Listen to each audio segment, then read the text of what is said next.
Okay. Hi, everyone. Thank you for joining. And I'm the host, Cynthia Jones.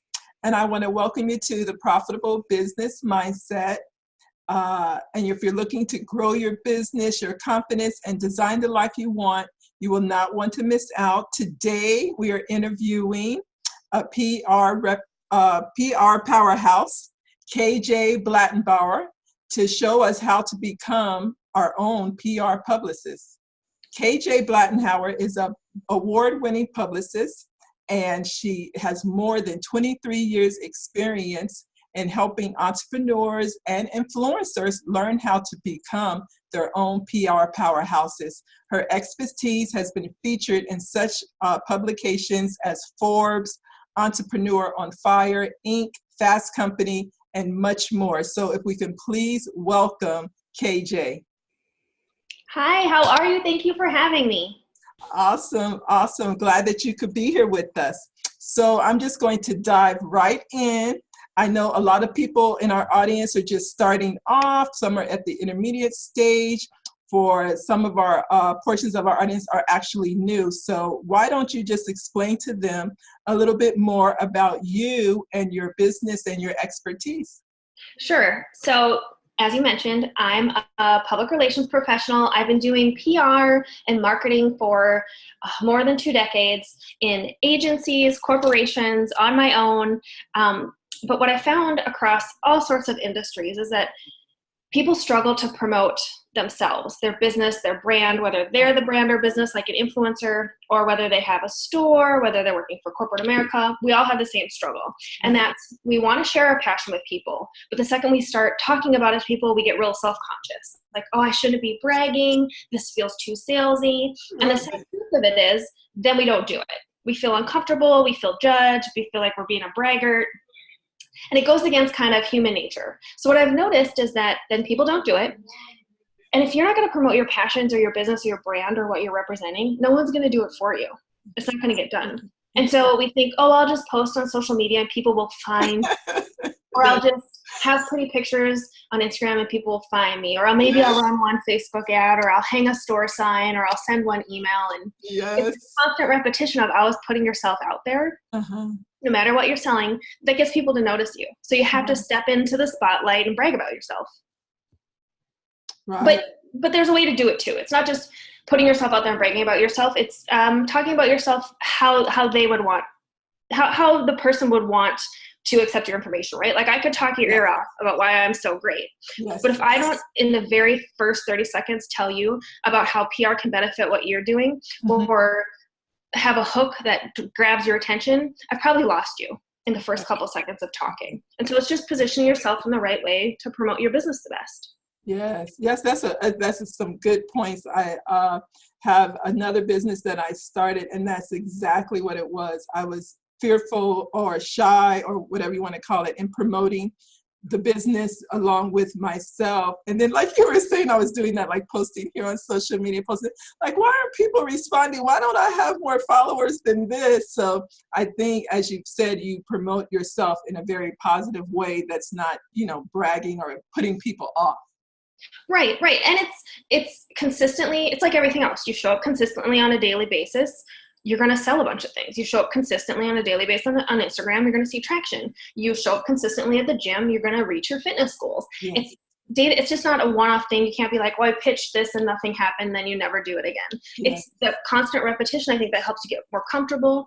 But it's also I can't remember what most business books call the rule, but it's the 14 touches. You have to see something 14 different times before you're going to make an action step happen. You can't just throw something on Instagram, pray the algorithm gods let people see it just one time, and then think you're going to sell out your next seminar, right? Or your book's going to be a bestseller. You're pounding them with that book day in and day out. You got to hit them on Facebook. You got to hit them on Instagram. You got to be pitching and show up on your TV station. Maybe you got to appear in a magazine article. You got to be an expert on the radio. You got to do some podcasts. You got to hit them from all angles.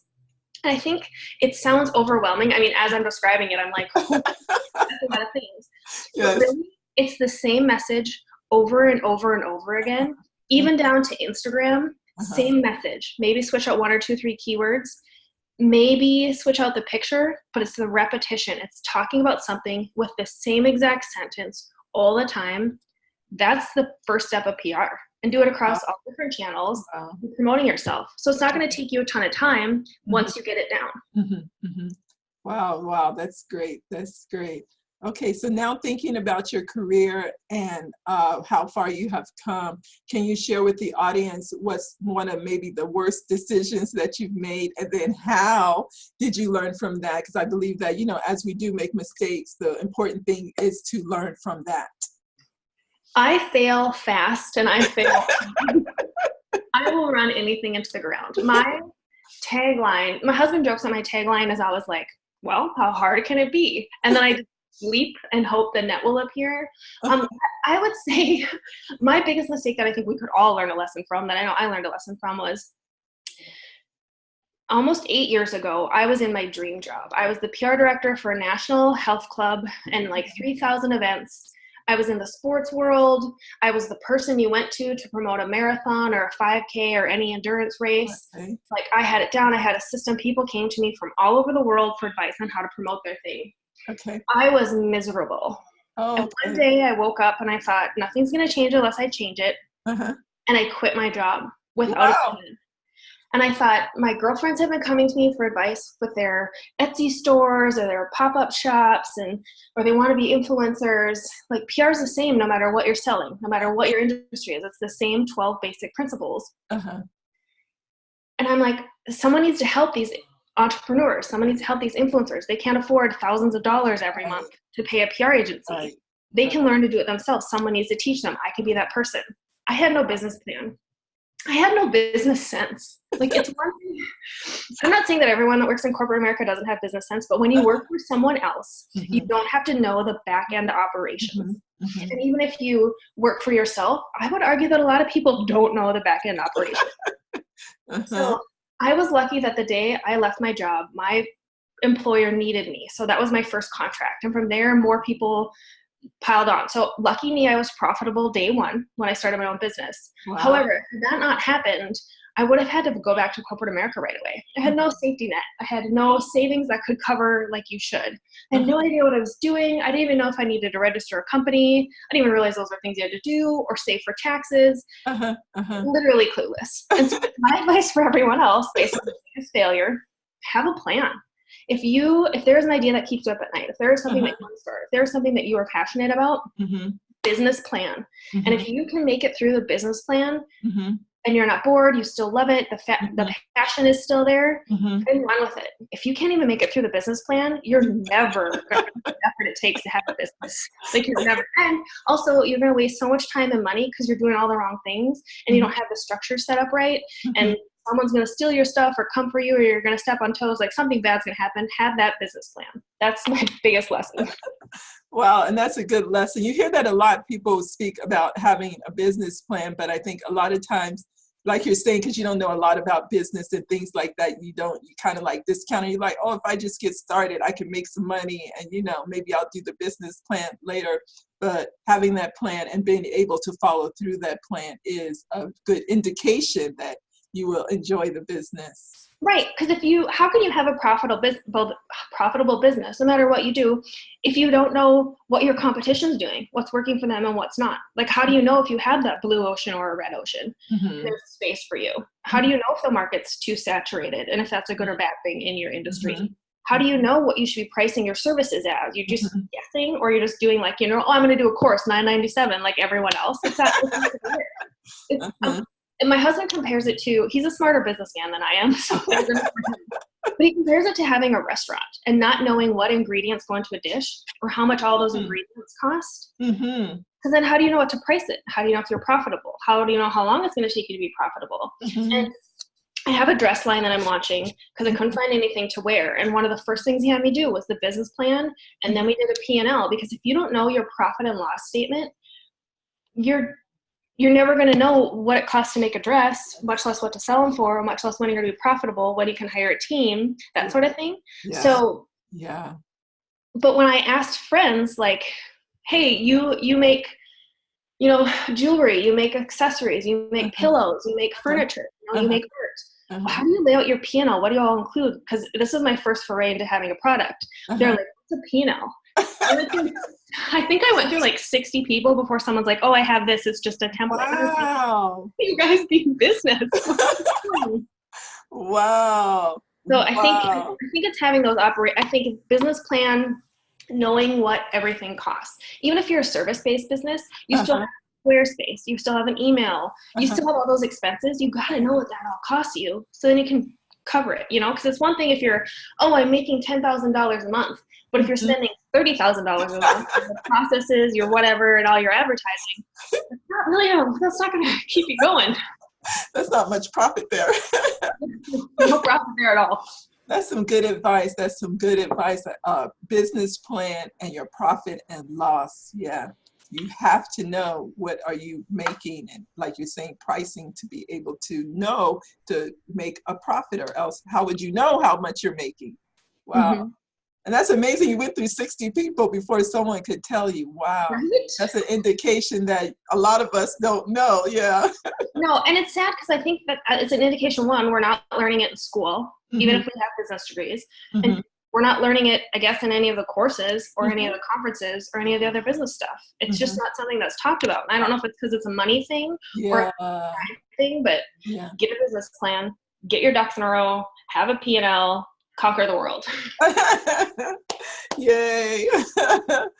All right. So what do you believe is maybe a secret or two of getting ahead? Like, how do you like program yourself to believe that what you say is going to happen? Like you said, you're launching your dress line. So I believe you believe it's going to be successful. So how do you get to that place where, like, when you're doing something, because, things do come in where you kind of like shut that down and say, no, this is going to happen. I think it's a combination of a few things. Mm-hmm. The first one I think is I'm very headstrong. Most Mm-hmm. people would call it stubborn. If I have an idea and I think it's a great idea, I'm not listening to anybody within reason about why it's not a good idea. But so if someone tells me I can't do something, I'm going to do the research and I am going to do that exact thing, no matter what they tell me. Mm-hmm. Unless they're like, don't jump out of this plane when it's at 30,000 feet, and I'm going to do that. I'm going to listen to them. But Mm-hmm. with like the dress stuff, I heard from so many people, like, there's so many dresses, you'll never be a big name. It's Mm-hmm. a hurdle to start when you're small because you can't go to a big Mm-hmm. manufacturer, I'm Mm-hmm. not Kate Spade. So I think the stubbornness, and I also think I'm from a really small town, so it ties into the stubbornness, but I grew up in North Dakota from a really small town. Girls from North Dakota don't go into fashion. You don't think fashion capitals of the world, Paris, Milan, Fargo, North Dakota.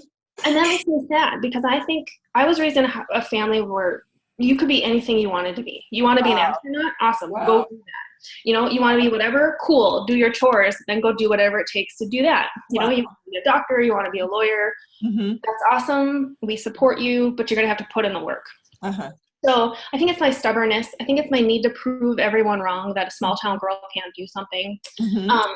And I really just think it's having a very solid core group of people around me, girlfriends, my husband, my Wow. family, Wow. who support my crazy dreams. Uh-huh. And Uh-huh. they also call me on my bullshit. I think that's very important. You can't surround yourself by yes people, right? Uh-huh. Uh-huh. Because you can tell when professional athletes are acting like fools, you're like, they're surrounded by too many yes people. They really thought that was a good idea. Uh-huh. Or like if you're watching American Idol or like The Voice, people go on, I can't watch it because people will go on there and they will sing, and bless their hearts, they are trying and it is their dream, and I am all for chasing your dream. Yeah. But some of them are the worst singers I've ever. Somebody should have told them along the way. And no one told them at any point in time, why would you want to go embarrass yourself on TV? Like, no one sat them down. I said this because I think I'm a singer, but like you're saying, I think I have enough people that have surrounded me to say, no, you're not a singer. Right. Sing in the shower, sing in the car, don't go on The Voice. Like, you're just surrounding yourself with the right people. Wow, that's good. That's good. I've been learning that a lot. I think before my mindset was that I could do a lot of things alone, and I didn't need people to help me. So hearing that is very good, and I've been seeing it a lot, that you do need people to help you. You do need people to help push you along to the success that you're trying to obtain. And it's very much the 5 people you hang out with the most, right? So you want to hang out with positive people, people that are ready to get shit done, people Yes. that motivate you, the people Yes. that, like, if you're the smartest person in the room, you need to get out of that room. You need to find another room, right? And I think it's important. Yeah. You know, some people touch on it, a lot of people don't. It can be lonely to be an entrepreneur, especially when you're a solopreneur. And I think it's good to get in with another good group of those people. Join a mastermind, join a networking group, start your own, just have online friends. Yeah. I have great people that I text with every single day. And as time goes on and my life changes and my focus changes and their lives change, and it's like a book. Some chapters are going to be open for the whole book. Some chapters are going to close. Friendships are going to go. Things are going to change. Some people can handle success. Some maybe you can't handle their success. Things are going to shift. But I think if you surround yourself with a core group of people, it's going to move mountains for you. It makes all the difference. Yes. Yes. Wow. Good advice. Good advice. And then, so what are you grateful for? So like when you think about your life and how far you've come, what can you say you are truly grateful for? This is going to sound so cheesy. I turned 40 this year. Wow. And I had an age has never bothered me. And then 40 happened and I kind of had a 2-week midlife crisis. And so I've been doing a lot more introspective, what am I grateful for, writing gratitude things. Because I'm really lucky. I get to do what I love to do every single day. I love public relations, but I'm now at a point in my career where I can pick and choose who I want to work with and what I want to do. So that's very select clients. That's very few strategic planning days. You know, I get to launch a dress line, something I've always wanted to do since I was a kid that I was afraid to tell people. My husband has pushed me to do it, and I get to my dream. We travel all the time around the country. Wow.